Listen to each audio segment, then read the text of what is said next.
resourced and able to respond to them, the issues that come up quickly and decisively. And in water resources, we have great people there. We have outstanding leadership that we're fortunate to have. And at the same time, I think the experience is far more frequently a reactive one. I think we have been talking for some time about how underinvested we've been in terms of on the capital side, on the infrastructure side, and I think what we're going to have to start grappling with tonight is that we've also been underinvested on the personnel side, and I think we have an opportunity to address that and get this right. And I think given what the public expects from us and from this department in terms of performance, I think this is a conversation we need to have. So I'm excited that a lot of the work has happened and we're ready to get to this point. And with that, I'll turn it over to Chapin and then Megan to take it from here. Great. Do you want to go through the whole report and take questions after, unless there's a burning question part? I want to make sure we get through the. I think that makes sense. We're positioned to try to take half an hour to get through it, so we have a half hour for Q&A. Okay, so let's hear the whole presentation, unless there's something that really needs to be asked in the middle of it, and then we'll go to questions after. Great. Thank you, President Wright. On the phone, we have Catherine Carter from Raftellus. Catherine, you still with us here? I am. Great. Good evening. Excellent. So Catherine and Megan will be doing the bulk of the presentation tonight. And I wanted to say that this is really the result of a year of hard work among our team and with Raftellus to position our team for success for the challenges and opportunities that are here now and will be hitting us in the future. After confronting the legacy issues over the last year of the billing errors and the capital underinvestments, I was concerned that we did not have the optimal structure or the resources to deliver what Burlington ratepayers deserve, which is a utility that's able to innovate, that's able to be proactive, and deliver on our mission of clean water. So last September, the Board of Finance approved a contract with Raftellus to do this organizational assessment, and we're pleased to present the findings. So we were pleased their insights were similar to perspectives of DPW leadership. You'll see the recommendations tonight, and you'll have it in your packet. Because the recommendations are comprehensive and extensive, we thought that it would be best to have this work session and deal with the questions, give the time to have the conversation before we deliver the specific recommendations for the personnel changes at Board of Finance and City Council. Hope you all find this two-step process effective. So overall, I'm heartened that the recommendations you'll see tonight are deliver a viable proposal that is within the rate estimate that we had in FY19 for FY20. We're under 5%. We'll talk through what that, the details of that. But I'm going to turn it over to Assistant Director of Water Resources, Megan Moyer, to hit the presentation. Thanks, Chapin, and thanks, Mayor, and thank you all. I know this is a special meeting and you don't need any more meetings in your life, but I really do appreciate you taking the time. So as the Mayor said, you know, we are functionally a utility or three utilities providing really essential services to the densest community in Vermont. Burlington can't exist in the format, the land use pattern that we have without wastewater treatment plants, collection systems, and drinking water. People can't be on wells and have septic systems in Burlington. That would not work well here. The challenge is, even though all of these three utilities are unified by one thing, water, they each have different regulations, different rules, and frankly, particularly on the wastewater and the stormwater side, those rules are quickly changing. So in addition to trying to keep things operating 24/7, as an existing entity and dealing with our current existing infrastructure deficit, we have all of these additional new regulations and new challenges that are coming down the pike. You've seen this slide before, all of the assets we manage. What we haven't talked about is the human capital assets, the 43 current full-time water resources professionals that have to keep all of this stuff running to make sure that people can have clean tap water and can flush their toilet and have their sewage disappear and not walk out generally into streets that are entirely flooded with stormwater. With your support, we've done really great work in these last few years. We have started reinvesting in this capital infrastructure that has gone underinvested for a really long time, and our team has been able to translate the bond votes and your support in our annual budgets into real projects on the ground. As you all know, we've been doing an unprecedented amount of water distribution reinvestment with the support of the voters at 88%. We continue to draw down that bond authority, and I believe it was last Board of Finance meeting, we came with the most recent round of water main relining proposals. Unfortunately, as everybody knows, break rates continue to increase. So I'm happy that we have started reinvesting, because who knows how many breaks we would have had this past winter had we not started. But we are going to continue to see those break rates potentially. One of the reports that's out there nationally shows that break rates for the entire nation have increased 27% over the past 6 years. 82% of cast iron pipes are over 50 years old across the nation, and those have been experiencing a 46% increase in break rates. And guess what? 75% of our pipes are cast iron. So we're not quite out of the woods. We got to keep plugging away at this. If you look at the overall trend in our annual capital budgets, as well as our bond funded, it's been on a clear, steady increase with your support. Recently, with the challenges that we faced, we were able to present a bond proposal to the voters, and November 6th had 92% approval rating, which was amazing. It was really great to see people stepping up for clean water and being willing to pay up to $5 a month more at the end of all of this for clean water. I'm happy to report that we have, even though the Clean Water SRF process, so the Clean Water SRF process is how we're getting the 2% loan instead of the typical 4% private bond market rate. State revolving fund. Yes, thank you. Yeah. That program is great because it has those low interest rates, and often we can access pollution control grant. I'm hopeful we're going to be accessing some pollution control grant money so that we're not even going to have that indebtedness. That process does have a lot of quirks, and it does take a little bit longer than I would like, but we are poised to be able to implement the computerized control upgrade project, the SCADA PLC, by fall of this year. The disinfection system, which is one of the things that failed last year by winter, and then a couple of pump stations and stormwater outfalls. I'm also super psyched that we were able to, there was $1.25 million made available through some money from Senator Leahy for combined sewer overflow green stormwater infrastructure grants, and we were able to grab $1 million of that. So that's going to be $1 million of the work we had previously proposed to you guys that is in fact going to be covered by no local match grant money, which is amazing. We've been trying to make things more efficient, knowing that asking for more staff is always going to be a challenge. It starts with making sure that when we're in the field, we're doing GIS-based field data collection. When somebody touches a pipe, when somebody operates a valve, they're recording that data right then and there, versus a lot of times it was stored in people's heads and wasn't really very useful for planning. We've been doing the risk-based capital planning, knowing, not just picking pipes randomly, but actually figuring out what the probability of failure and the consequence of failure is. One thing that really increased our efficiency in this past year was that we acquired new water meter reading equipment.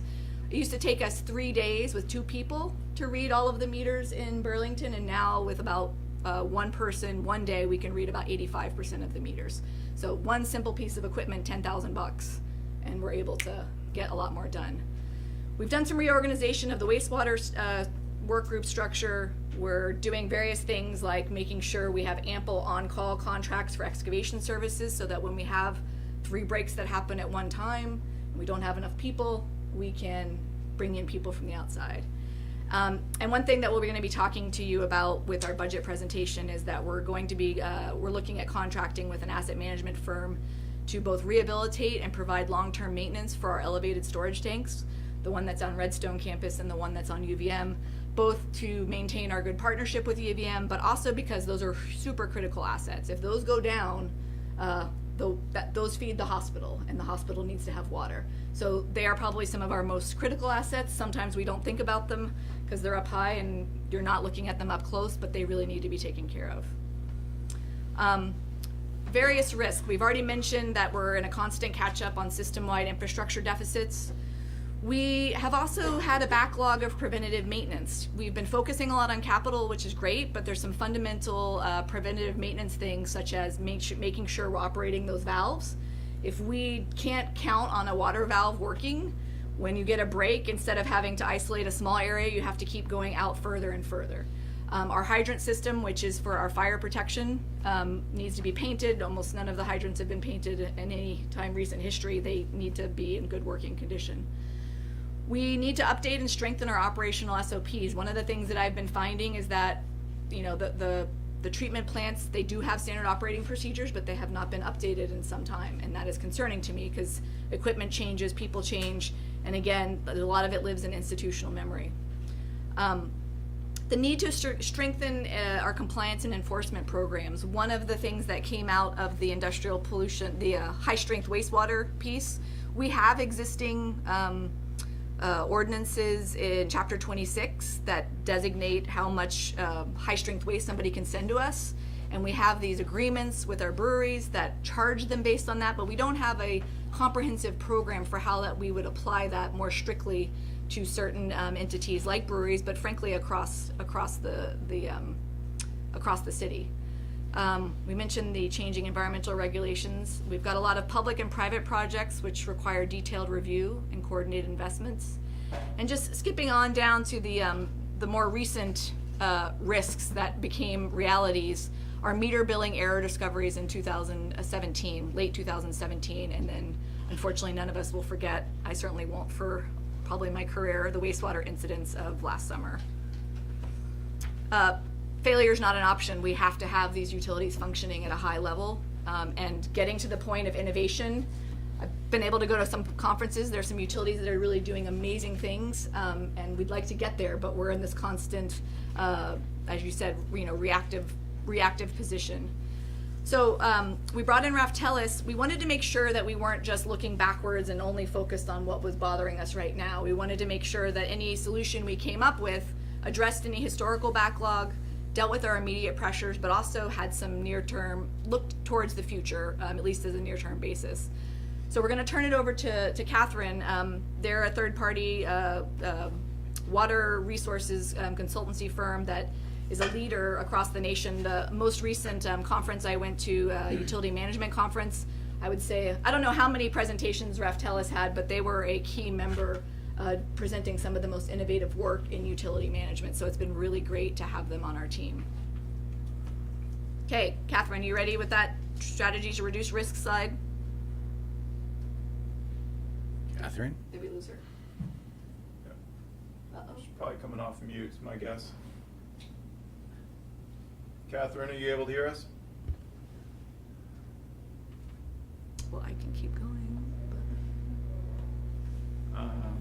Let me see if she Catherine, I'm going to texted give me. you a call back, and let's just see if we can. Maybe we could pause for questions if people want to.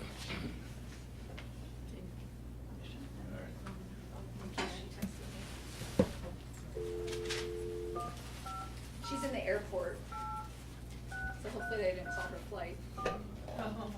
She was supposed to be home by like 4:30. Yeah. Please enter your account She said code. she just got disconnected.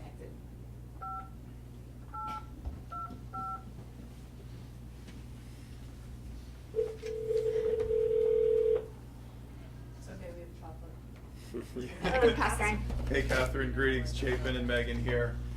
Hey, I'm sorry. I'm not sure what happened. No problem at all. We are on the strategies to reduce risk slide and wanting to turn it over to you to discuss the recommendations. Absolutely. So just to give you a little bit of background on me, my name is Catherine Carter. I work for Raftelis, which was founded in 1993 to provide financial and management services to utilities. And since then, our services have increased considerably, and we've grown to work with utilities that provide service to more than 25% of the U.S. population. And at Raftelis, I'm a manager, and I've been part of our management consulting practice, which focuses on strategic planning and organizational and operational assessments mostly.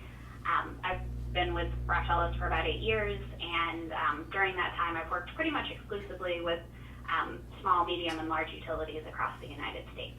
So that's just a little bit of background on me and on Rafellis, and I wasn't sure if you had already gone through that before I got disconnected. No, thank you. No, absolutely. So in terms of kind of what we're talking about here, you know, and like the previous slides have suggested, there are a number of kind of organizational and operational risks that are really inherent to the utility industry, and those have been identified, and what we've found is that those risks can be addressed by both discrete activities and then also through some staffing adjustments. And so to go through some of the activities that we've called out that are more high impact, just wanted to call out a few in particular, but preventative maintenance versus capital work, when we started to dig into, when we started the staffing assessment and we started to get a sense for current and expected service levels and things like that, one of the things that we found was that we were talking to different groups of people, and especially in terms of the distribution crews, there was a lot of time that was spent supporting the relining projects, and that time was spent kind of at the expense of doing regular programmatic preventative maintenance activities like exercising valves and doing hydrant flushing. And so while there was money that was being saved in the short term by using staff versus using contractors, the lack of kind of preventative maintenance can really lead to some problems with the infrastructure over the long term, and that can be more expensive in the long term. Other activities that can help to mitigate risk specifically here would be strengthening and improving the processes and standard operating procedures related to the meter to cash cycle, and that also helps to ensure full and accurate revenue collection. Renewing infrastructure and executing on the expanded capital program that Megan was talking about earlier, especially related to managing the projects associated with the recent bond referendum. And then finally, kind of developing inspection and regulatory compliance programs, such as those that are kind of listed here for high-strength industrial waste and cross-connection and backflow prevention. And both of those will also serve to help to protect your infrastructure and to ensure that you're maintaining regulatory compliance. If we move on to the next slide, which was the strategies to kind of reduce risks and the tweaks that we can make to our staffing approach, I think that, you know, one of the major goals of the staffing study was to look for ways to ensure that staff resources are consistently engaged in a way that maximizes both safety and productivity. And so from a staffing perspective, you know, mitigating risk is going to be most effective when we can ensure that sufficient staff time are being devoted to continuous improvement and kind of making sure that the organization is a learning organization. We are doing things like evaluating and updating our processes to be more effective or more efficient, making sure that our SOPs reflect those improvements so that we can be training and making sure that, you know, people understand what's supposed to be happening, crafting and maintaining appropriate policies for the organization and also for, you know, kind of customers that are interacting with the organization.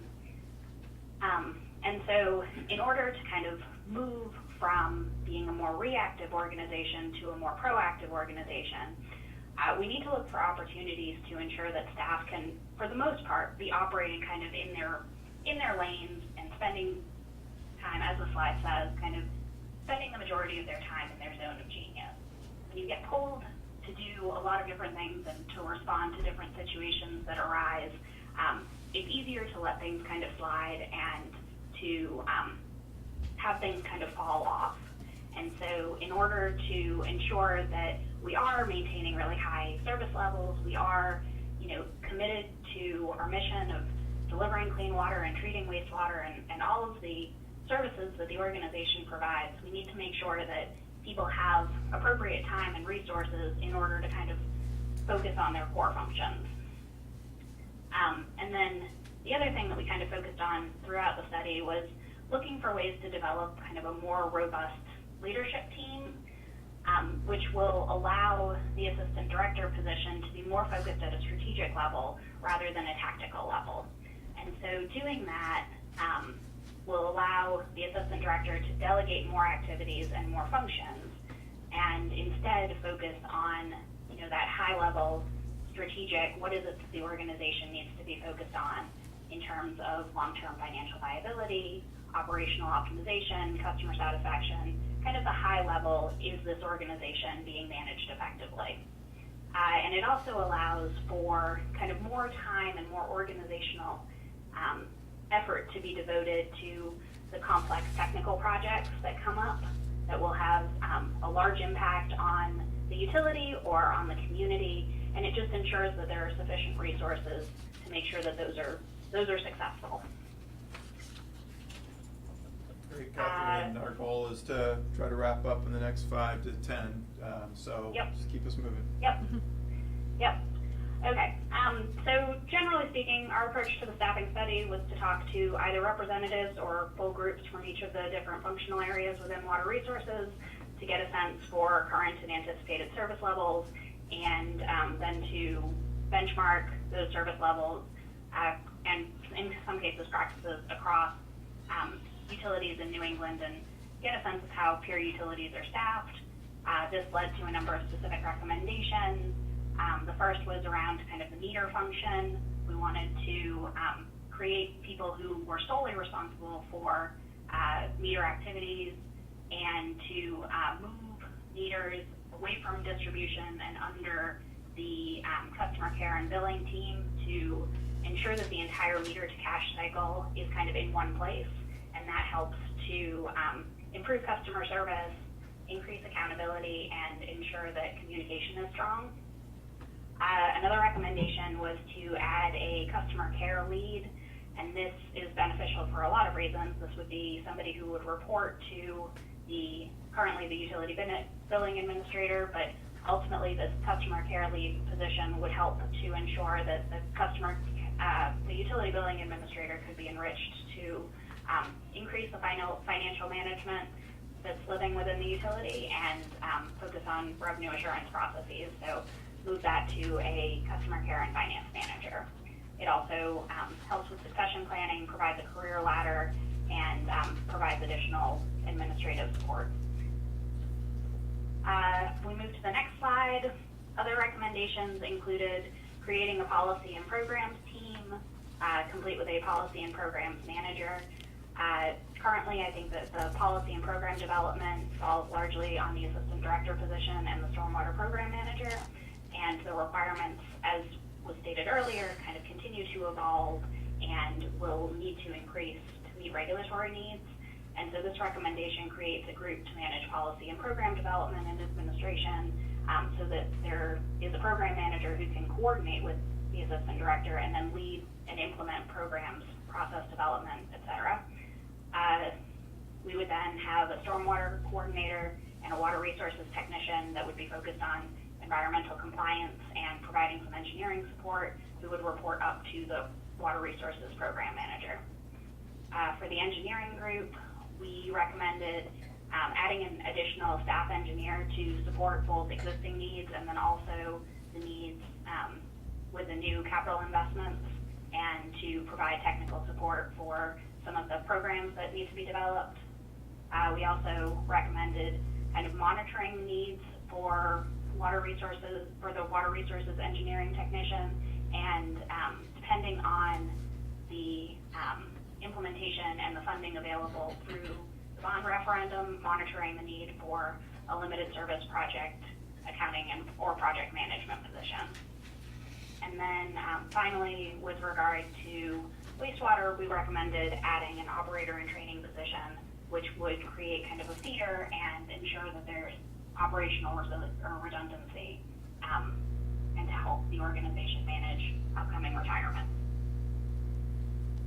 So in addition to looking at the kind of staffing levels within water resources, we also did a compensation analysis for the 7 leadership positions, and we compared data from the Bureau of Labor Statistics the 2018 AWWA compensation survey for medium-sized water and wastewater utilities. We did some peer utility comparisons in New England, and we also pulled data from the Vermont League of Cities and Towns.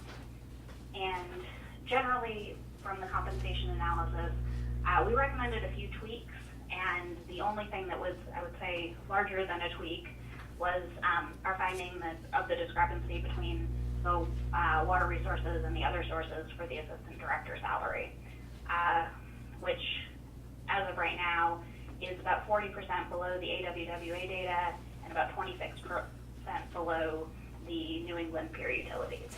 So we recommended that position be adjusted, and we recommended moving it to a grade 25, which I think Megan is going to talk about presently.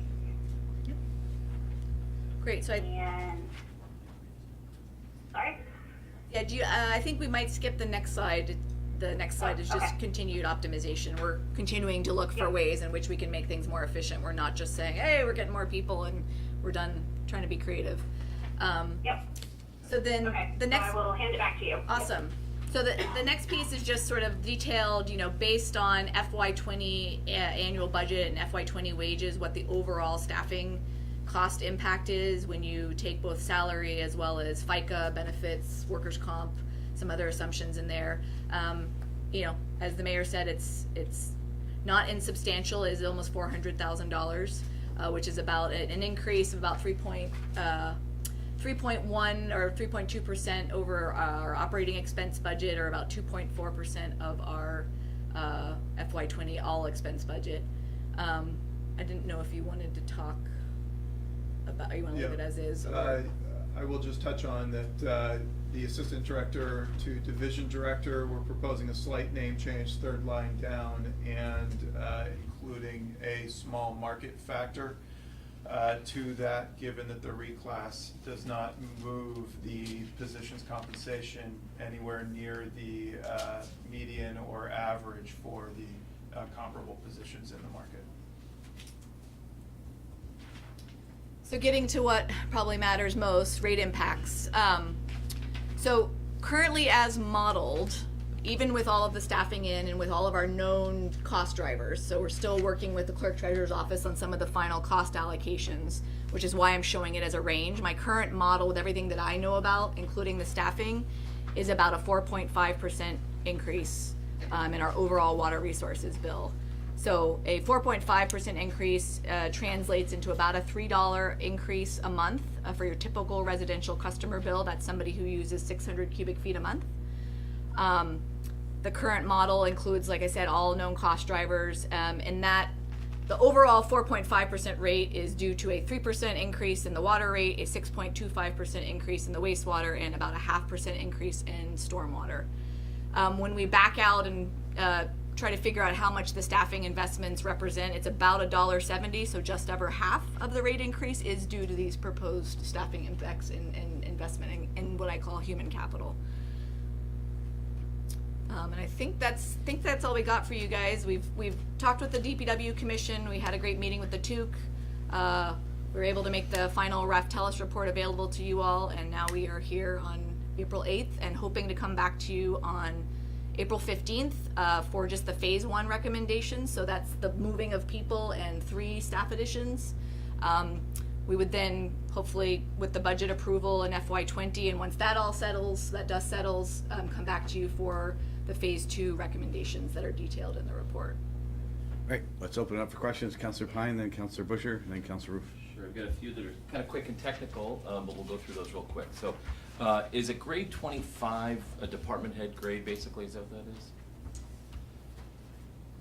Does anybody know? No, HR? we work with the Willis system. Stephanie can. Most of 27. the department heads are not graded. Oh. They were market factored over the course of the last several years. So it is one of the higher grades that we have, but it is not a department head grade. Okay. All right, that's helpful. Obviously, I think the need is pretty well demonstrated and documented here. The alternative revenue raising approaches that I'd like to throw out there is something that I think we have to spend some time on, and we can't get into great detail tonight, but one is to look at the franchise fee as a way to cover most or all of this through some adjustments to the franchise fee. I think that ought to be on the table. It was once explained to me that water rates are, fairly evenly distributed to homeowners and businesses, with the institutions taking on their share, but that the franchise fee is a pretty certain way to ensure that the institutions that don't contribute to our overall city operations through taxes, because they don't pay property taxes, that they shoulder a greater share, and therefore we would shift that cost from businesses and residents to the institutions that aren't fully contributing to the cost of operating our city. So that's one sort of fairness and equity issue in how to raise money. And I'd like to spend some time on that. And the other is to talk about a tiered water rate structure and how much you think we can get for, so that low users are essentially held harmless, and that larger users would have an incentive to conserve and would in fact help subsidize some of the lower users, because seniors and people on low and fixed incomes maybe, I think in general, tend to fall on the low end of the user scale. So I'd like to hear about that. Can I remind you that you guys had the foresight in last year's budget, in your resolution, to require that by FY21 we come to you with alternative rate structures and affordability programs. We've actually already done procurement. We have 2 firms that we need to interview and select. That would be, their scope of work is largely that work of looking at alternative rate structures, of looking at other ways to kind of spread the costs differently, including other revenue streams like people who have private fire hydrants or private fire services. There's a ton of money out there, a ton of service that we provide that we don't recover costs on. So I think there's a huge amount of opportunity. The ability to do that before FY20, I think that was why you guys gave us until FY21, was a promise that we were going to be rolling up our sleeves and digging in, because I really think we need to do that, particularly to make sure that clean water stays affordable for our fixed income and our low income people. So we're on board. I'd like to see that sooner than 21, but that's just Okay. my preference. So, yeah. No second, right? Yeah. Councilor Busher, then Councilor Roof. Yes, so, thank you. First of all, the consultant, I really want to just thank them for a page, 2 pages in this, which were pages 6 and 7, which were a nice overview about the history of water in the city of Burlington, which I learned quite a bit from. So I wanted to thank them for that overview. Now to the nitty-gritty. This is the second time I've heard some of this presentation, because I was on the tube. But it was a very quick presentation at the tube. And so I'm somewhat concerned about this cost. And I wasn't sure if the cost, how does the bond factor in? We're not drawing down on it. So is the bond part of this? Are you assuming money that we're paying back in the bond, and is that part of the payment as you break it out for water, wastewater? Yep, so It is, the okay. water bond debt service is in this model. Okay. There isn't any wastewater bond debt service, because Clean Water SRF, which is great, you don't start paying on it until a year after you've completed a project. So that is, Down the road? I mean, at earliest FY21, but likely FY22. So there isn't, and when we come back to you for our budget presentation, I will, and I have already tried to model what that looks like in the future, so that we can have a little bit of that conversation. So that's really important, because this investment Yes. in personnel is ongoing, and we're just going to, the price Can is you pull going. that microphone down, Councilor Busher? Sure, I'm sorry. I forgot that you're there. Forgive me. Yeah. So, I really think that, this is the beginning of the increase, but it will be compounded by, as we draw down on the bond and anything else in the future. And so that's the premise for my next set of questions or comments. So I understand that there are 3 phases, but phase 1 and phase 2 are the ones that you're looking for. Right now, you're looking for phase 1. Well, my question is that in the report, which I did read, which I thought was pretty good, the consultant says that in the future to add an engineering technician position, and the rationale for that is that the premise is, after observing the department, is that a lot of work is being done by engineers that could be done by someone else. I think this is germane. This is something that is supposed to be added in FY 2020, but to me, if we did this right away, we could potentially regain some time from the engineers. Now, in the bond, you have 1.25 of funding for engineers, and I think if we did this engineer technician position, I think we could postpone potentially and maybe even not ever come to call up that additional engineer. And so to me, these are the kinds of things that I'm trying to think about. I came to the conclusion, my own conclusion, which obviously I'm not the consultant or the department, but I came to the conclusion that there was a real need for, I've got to look at their recommendation, excuse me. The stormwater, water resource policy and program, I thought that was really a very strong need that I definitely agreed was there. The thing that I wanted to say was the water distribution and meters, moving 3 of the people from there to the billing, the customer service billing, was very laudable too. My concern for the department is, how do you keep those people proficient? Because you might have to call them up based on the consultant's report, and I wanted to know how you're going to do that cross-training.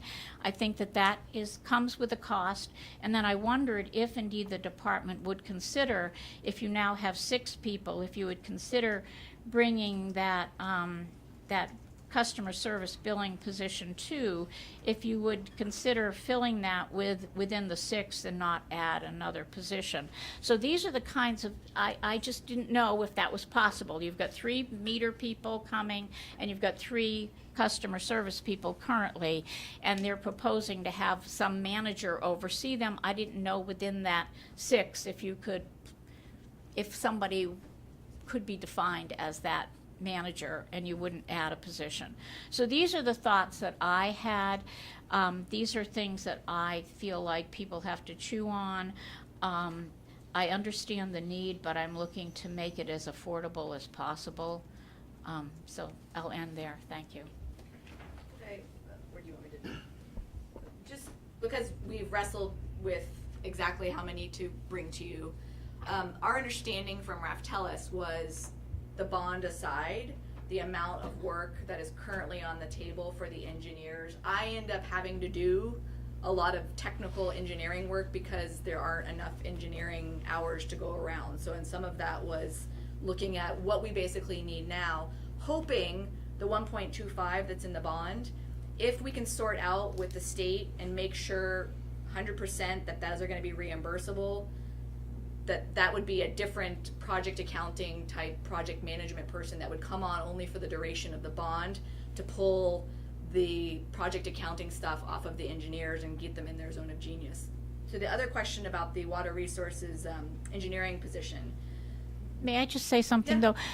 though? I really think the consultant really needs to better address how many hours can be saved by that engineering technical support person that would free up hours for engineers to do their work and therefore not draw upon you. I don't know the answer to that question. Their original proposal actually had us coming forward, they had them coming forward with a water resources technician and an engineering technician, and I, in working with them, actually delayed on the engineering technician because I wanted to see if we add an engineer, as currently proposed, add an engineer, and that we add sort of more of a multi-purpose water resources technician. Instead of having that water resources technician be more focused entirely on compliance, giving them some engineering duties like helping with flow metering, and it might be more clear when you actually have the job descriptions in front of you.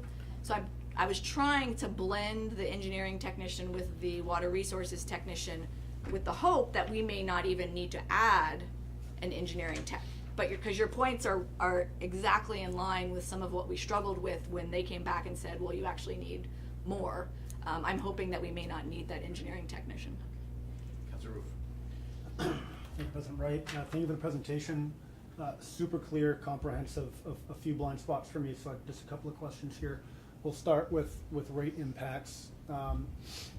This is looking at 2020 rate projection, and I think I heard you say that this projection is based on phase one being implemented, or? Phase one and phase two. Phase one So and- that would be all the things in the memo being in, Okay, and everything in that table, in that previous table being in. so for, just back one, so for fiscal year, or forward one, fiscal year 20 rate projection, what does it look like on a going forward basis after, is there upfront costs or is it a long tail? I mean, they're always, once you add, I think as Sharon was alluding to, once you add folks, then every year, then you have a little bit more of a nugget that you add your COLA as we have healthcare costs and things like that. So that is that long-term projection, which when we get into the budget presentations, the rate model that we have, we try to project what those things may look like, but we don't ever really know, other than right now we know what the COLA will be. So with a reorg like this, so shifting a little bit, assume or hope and assume that operations would improve, what sort of like downstream benefits would we be seeing? Maybe not as a direct payment through here, but what would we be seeing? Is it more efficiencies? Is it, what's the customer experience going to be like?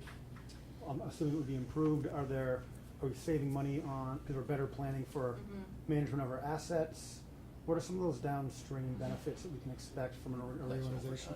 No, that is a great question. Less overtime? We What- haven't necessarily monetized all of those, but can try to do that for the next presentation.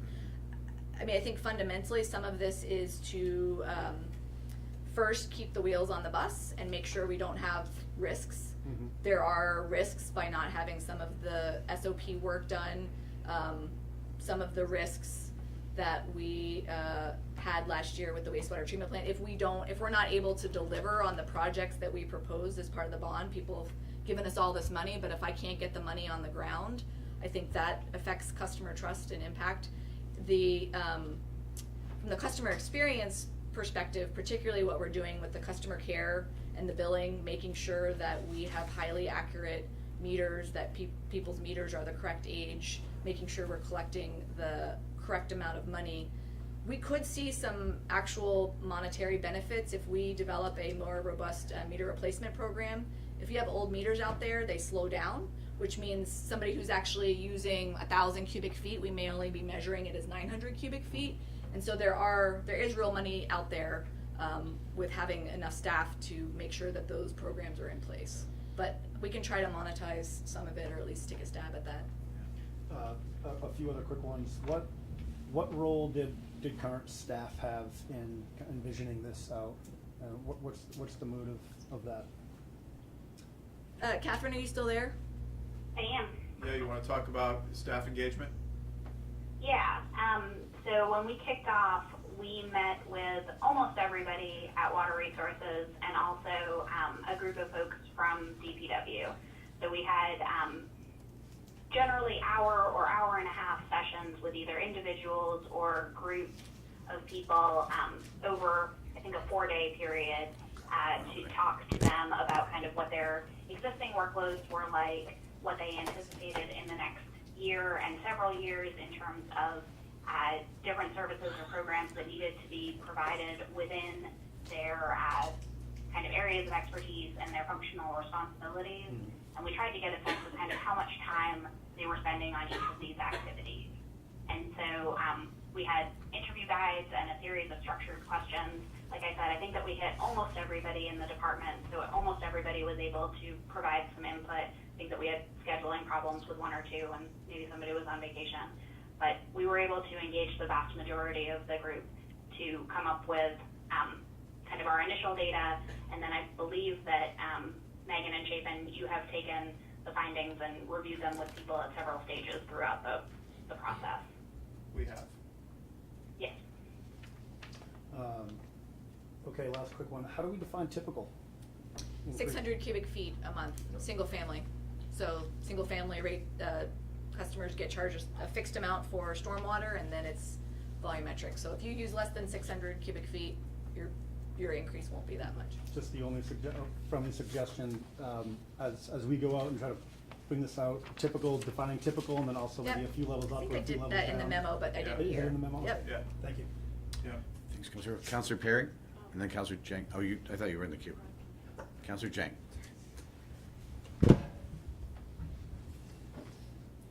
Thank you, President, and thank you, Megan, for the presentation. And the first question is for the Raftis, I think. Raftalis, yep. And I was just wondering if you look into transforming this division into its own department. Have you looked into that aspect? If you can hear me. Did you hear that question, Catherine? I am having a hard time. Okay. Shaping it, just repeat it. The question was, did you look at turning the Water Resources Division into a standalone department? We did not particularly look at that. That was a little bit outside of the scope of what we were working on. So that was not considered within what we did. Yeah, so I think it is important for us to try to think about it that way, because this division is providing the most fundamental service in this city. And over the past couple of years, all I've been hearing is just that they're struggling and they need more support. So the second question, and I don't know who should look into that. Yeah. And also it relates to grading. I think it would be your position to grade 25, and which I think is already correlating with city departments that are appointed by the mayor. If you think about it, in terms of the pay, in terms of the scale of pay, and the scope of work, I do believe it will be imperative for us to think that way moving forward. Now, the other question that I have is, you talked about in the memo that you look into, or the example of New England utilities, and WAA. But I was just wondering if you can give us some example of those utilities. What city and what is the number of people that they serve in terms, because here looks like the penetration we have is only 10,000. We didn't talk about 40,000 people that the water division serves, but specifically 10,000. And was just wondering if, in terms of size, in terms of service that is provided, are similar. So can you? So yes, Catherine, the question was, did you look at what were the other utilities that you looked at that were of comparable size to Burlington in their structure and resourcing? And just so that I can answer this correctly, are you talking about the compensation work that we did, or are you talking about the staffing assessments? Because in some cases we looked at different places. Maybe both. Maybe talk for which comparables you looked at. And I do want to orient, there are tables for each of the different functional groups. There are tables which have the listing, and just so you know, when they reference the 10,000, that's the number of connections versus the number of people, just because sometimes that gets confusing. Absolutely. Yeah. Yep, but thank you for answering. Yep. Yep, Catherine. Okay. So for the compensation data, the comparable cities in New England that we used were the city of Portsmouth, New Hampshire, the city of Manchester, New Hampshire, and the city of Haverhill, Massachusetts. And we looked at those because they were water utilities that existed within a Department of Public Works, so it was the same sort of structure. And we had found that they were pretty good comparisons for some of the staffing work that we had already done, kind of similar sizes, face a lot of similar challenges, and operating kind of a similar geography. So we felt like those were good for the compensation memo. We also looked at data from the Vermont League of Cities and Towns. And so while I'm not sure that is quite as good, because as Megan mentioned earlier, Burlington is obviously the densest and the largest city in Vermont. We did look at the data for Chester, Essex Village, Brattleboro, a couple of other ones, and all of that is encapsulated in the compensation memo.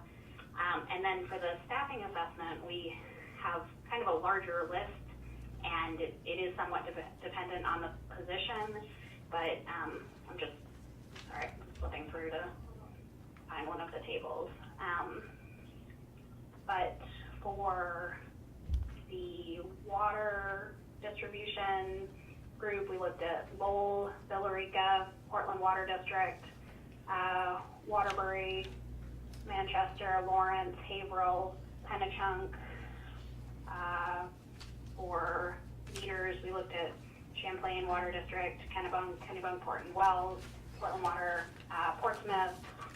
I mean, those utilities were pretty consistent throughout, and you can see some of the data that is the comparison in terms of the population served, the staffing levels, the number of treatment plants in some cases, how much water they're producing or how much water or wastewater they're treating. So we did try to give you enough information so that you would be able to see kind of where Burlington sits in the context of other utilities in New England. Great, thank you. All set, Councilor Jang? I have additional questions, many additional questions, but I'm just going to talk about a little bit of comment here. And it sounds like that Megan's Raftelis Catherine, was contracted in September. That is when the Board of Finance approval happened, yes. Absolutely, and also in November, we did put a bond in, to the voters of Burlington. Mm-hmm. And I was just wondering, why didn't we do this work and try to just send one bond that include all of this to it? Largely because bonds, at least in my understanding, are for capital investment and can't be used for ongoing operational expenses. And so all of these, if you were to approve them, would be part of our annual budget moving forward. And so unfortunately, I guess it would be great if we could do bonds and somehow draw down on that, but we can't have that sort of indebtedness happen. But part of the bond did have a component of adding maybe engineers into it. It did. That's specifically related to the capital work. So you could, if there is money associated specifically for capital design, managing those capital projects, because that is a capital cost, it can be capitalized, and thus you can have the long-term debt service. A lot of this is operational support, but that is a good question. Yeah. So I think, the other questions, looks like we have a meeting planned or about to happen. I will ask it then. Thank you. Okay. And feel free to send me any questions that come up, as you're marinating. Right, everybody remember that. Get what you can tonight, but you can also call Yep. Megan, Chapin, whatever, the team, and get information that way too. Councilor Mason. My question is somewhat depends on the holidays. I know, the bond in November certainly talked about was phase one. There was more to come. Channel 17, are you able to pick Councilor Mason up? Okay.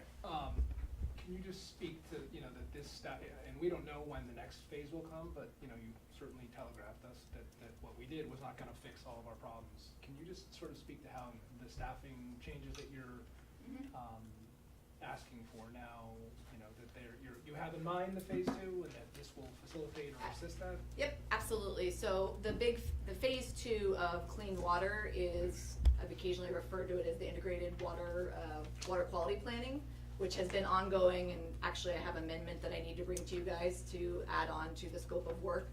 That is everything that's forward-looking. How we're gonna address the Lake Champlain phosphorus TMDL, how we're going to address our long-term control plan orders that have been issued to us by the state to get all of our CSOs under compliance, our stormwater impaired TMDLs, all of the future stuff, the next 20 years, that planning is ongoing. A big piece of this is the policy and programs person being able to lead that effort.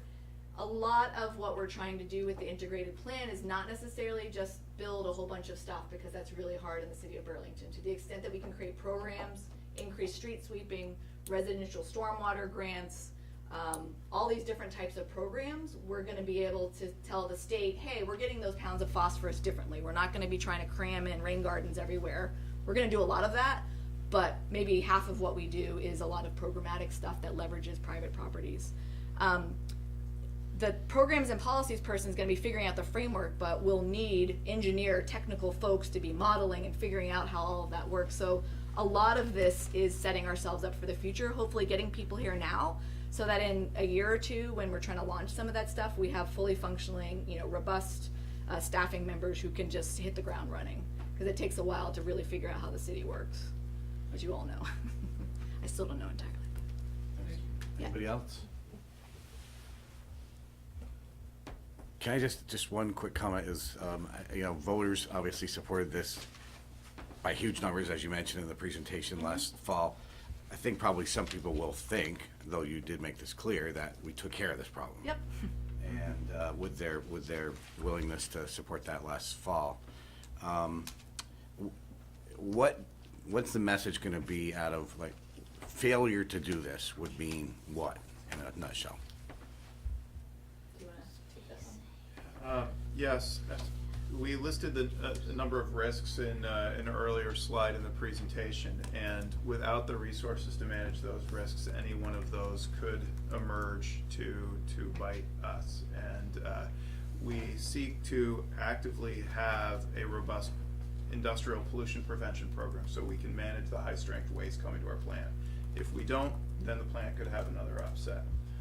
If we don't have a robust asset management program in place, we may not be replacing and providing the preventive maintenance to the assets most in need of repair. So you'll see up here just some of those. And then in the meter to cash connection, those billing errors are something that staff does not want to relive again. And by connecting the meter shop with the customer care unit and really deliver a customer care unit, we can drastically reduce the potential of that reoccurring again. So all of these are things, and I'll add one more. Staff is our most valued resource. And I will say each time a legacy issue comes up, we didn't plan for the billing errors to come up. We were already maxed out as it was. Then the billing errors hit. We didn't just repay a customer. We've inventoried 1,000 of our largest meters across the entire city. When the wastewater treatment plant issue blew up, we had a plan in a couple years to launch a capital effort. We had to front load that and do it quicker, and the engineers ran really fast. I have to say, one of the negative outcomes could be burnout and early departures if our appetite for change and reinvestment is not matched with our human capital.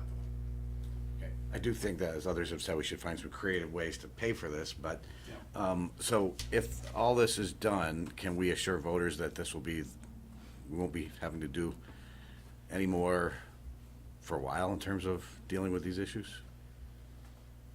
I would say that on the human capital side, that this is a generational moment and a reinvestment into our water resources utility. When I arrived here 6 years ago, the water resources team did not have any dedicated engineering horsepower, had one strategy and programs person and the stormwater program manager. And when issues came up, it was a fire drill that was not anywhere where I believe a healthy organization needs to be. I do see this as a generational moment. On the capital side, as we've telegraphed, there are forward-looking investments that we need, but this is the major human resource move in the foreseeable future. Thanks. Councilor Hanson. Yeah, just first of all, thank you. This is really helpful. Just kind of echoing some of what others have said in terms of paying for it. I definitely, it makes sense to me completely why the tiered rate structure would require a much deeper dive to understand what the impacts of that would be. In terms of the franchise fee, I guess I'm not as clear about why that would require, why that is off the table, I guess, for this year. Or maybe it isn't off the table, but I think something to discuss. Our franchise fee agreement is due up at the end of FY20, and so that would be the natural time. And I think the city may be looking at franchise fee as a whole, and so for us to make a change now to only our franchise fee might be premature, but it's something certainly we can discuss internally. I don't know if Beth, you want to add anything? Yeah, I mean, it's something we've talked about trying to It's also a revenue source for the city's general fund. Exactly, That so- would be a hit just somewhere else that we'd have to address it as well. So we're looking at creative solutions to address it that kind of get us both to a good place. When was the last time a reorganization or a review like this from the staffing level was conducted? I have made some organizational moves in my tenure in bringing some engineers from tech services into water and changing reporting structures. But The to 80s, my knowledge, there has not been one. I think it was when Water Resources moved, used to be its own department and moved under DPW, which was in the 80s, 90s. Mid-80s. It was in the mid-eighties, yeah, 586. under my watch, unfortunately, as DPW commissioner. I have one other question. They recommended a staffing of about 46 as opposed to 49. But then they said, in the interim, you might have to overstaff, but then within 3 years, we need to look at that staffing. I have to admit, I can't think of a time when a department has downsized their staffing after getting their staffing, so I'm concerned about that proposal. But I wanted to point out to people that one of the ways that they thought you could get your numbers down is to change the oversight of the water treatment plant, which is now staffed 24/7. I have some concerns about that without having a person there to assure that the chemicals added to our drinking water is done correctly. So I know that that's the premise, but I am somewhat concerned about that, and I would hope that in the more in-depth presentation, you'd address all of what I've just raised about the right size, right number, and how you reach that right number as far as adjustments in all of these various subdivisions of water resources. So you don't have to answer that. I'm just throwing that out. Thank you. Anyone else? Councilor Jang. Yep. And I think just hearing Mr. Captain Spencer saying 10 years now, and you did some work, and reading this memo, I heard the word legacy, two major legacy a lot came up. And to me, it struck me as to, that's your legacy. You know, it sounds to me that somebody else did something wrong, you try to fix it, but to me, 10 years is sufficient enough to say it's now your legacy. But that's not my point. It was just something that I need to highlight. What I wanted to highlight is in terms of the work that you do at that division is incredible, is wonderful. And I think if now you are given the options to choose between 33 staffing to maybe 39, 47. 43 to 49, with potentially backing off to 46 at some point if things change with the water plant. And, you know, some of these new maybe roles, position, I think is important, especially the one about policy. Mhm. You know, because I think this work should also happen at the state level. Who can we send to look into these regulations and stuff? But if we said, okay, we can increase only 2 staff, would you choose who those 2 would be? If, for example? It is hard, and I have thought about that because I know I've chatted with Councilor Busher about this. You know, there is prioritization laid out. The meter shifts, which have no cost impact, are very important. I would say the policy and programs person, as well as the enrichment of the utility billing administrator to be finance manager, as well as more of the policies on that, from my perspective, are some of the things that would be most critical. However, my concern with having a policy programs manager and having this other finance and meter person is that they are going to be higher level process-based people, and a lot of the work we do is highly technical. And so then without the technical positions to support them, the additional engineer who has bandwidth to answer these people's questions when they're working on a particular technical program, somebody can create an application form, you know, to apply for said permit. But if there's no engineer to review it to make sure the correct information is being asked for, then you're kind of setting themselves up for not having success. And so that's why it's very hard for me to say, like, we could have those two positions, but I think they're not going to be as functional as they could be without a team to support them, right? So we can all march forward. It's just like water resources. It's a very integrated system of technical people and bigger thinkers. So it's a hard question to answer. Okay, we're 15 minutes over, so I think we're ready to wrap up. This was meant to prepare you for the April 15th meeting, which is the first phase of recommendations at the Board of Finance and City Council. And again, as was stated, if you have further questions that you didn't get answered tonight before the meeting, you can contact the Please team. do. And we encourage you to do that. And I want to just give a special thank you to HR and to the clerk treasurer's office and city attorney. This took an incredible amount of work and a number of questions along the way, and this is not a one-departmental show. Thank you. Thank you. Motion to adjourn. Moved by Counselor Roof, seconded by Counselor Pine. All in favor? Aye. We are adjourned. Thank you, Catherine.